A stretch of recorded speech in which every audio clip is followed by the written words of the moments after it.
We want to hit the ball farther. The one thing that you have to control in the golf swing is what you are doing with your face of the golf club. When we make a golf swing, we want to try to get the face square. Actuality, it's a little open when it meets the ball. At high-speed camera will show that, but let's just, for the sake of what we're doing here, think about square to closing. So how do we do that? How do we train ourselves to do that? Well, I'm going to use my trusty tennis racket here. And again, if you've got a tennis racket at the house, you don't need to put a shaft in it like I did, but this is just me. What we're going to do to start with is we're going to feel what should happen with the face of the club, swinging our tennis racket above the ground. So you can see here my face is square. Now I'm going to swing it on this plane. So when I swing it back, this is not how I want you to take your club face to the top on your full swing. But in order to make my point here, we're going to make our swing keeping it on this plane. So when I get it back behind me, you can see that the leading edge is now on plane. As I am coming through, I'm going to manage my club face square and then let it release till it matches what I did on my backswing. So if I start to do that with a little speed, what am I feeling with my arm, my wrists, and my hands? Well, in order for me to let this club face release, I want to feel that my right arm, wrist, and hand are actually rolling over.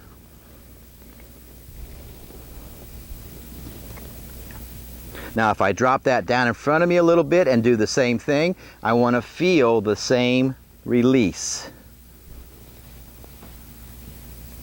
So what I see most golfers doing post golf ball, they're probably trying to guide it. They're afraid of letting this club swing. So as they're coming through the shot, what they're actually doing is they're dragging the handle, holding on to it, and finishing their swing in this fashion. Yes, it goes on, but somewhere in their swing they look like this, meaning they have a big separation between their arms. They have a huge separation between their left arm and their chest. The face is wide open. That doesn't ensure really solid contact. The other thing that I see golfers doing is trying to square the face up, but doing it incorrectly, meaning as they're coming into the golf ball, they're taking their right hand and they're actually bowing the right hand. So you can see here the assembly that I have with my right hand and left hand. This right hand never wants to bow. We want to try to come into this golf ball with a little bent right hand to a straightening right hand. It never wants to bow. And if we do this up here again, the bow, you can see how the club face is not reacting properly. Again, mishits. So to help us work on this too is these two little drills here. What you're going to do is you're going to take a 7/6 5-iron, and the first drill is going to be simply this. We've got some balls on the ground.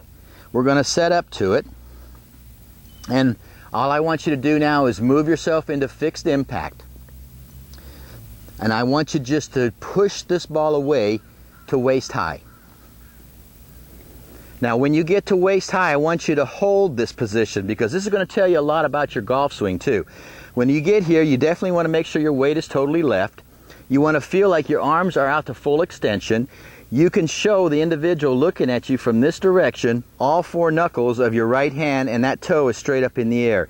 And the key to this is, where are we exiting this club at? What I want to see is the club in front of us. That would be our release point, full release, not to the left or not to the right, okay? If we can push this ball away on a straight line, then we are controlling both shaft and club face. So if you do that a few times to get a feel of what this is doing post golf ball, then if you want to make some swings, try this drill. Tee these up now. We're going to go to our full swing setup with one exception. We're going to actually put our feet together, because what this does is it isolates our arms, wrists, and hands to make sure that we are working them properly. So we're going to set up, feet together, and again, we're not trying to hit this 400 yards. We're trying to control our club face and get the ball moving forward. And the only way that we can do that is to release the club properly. Now, I didn't swing very far, but that ball went about 100 yards. Same thing, feet together, little backswing, release.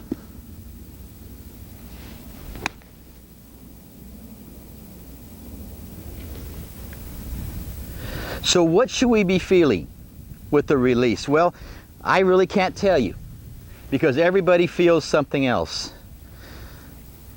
When I ask students what do they feel when they actually release it properly, well, one might say, well, Chuck, I feel that my left arm, my right arm is rolling over my left, because on the way back, the right arm is over the left. So on the way through, we want to feel the right arm over the left.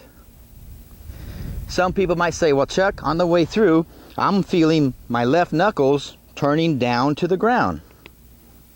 Well, if I do that with my left knuckles, you can see how the face is released and rolled.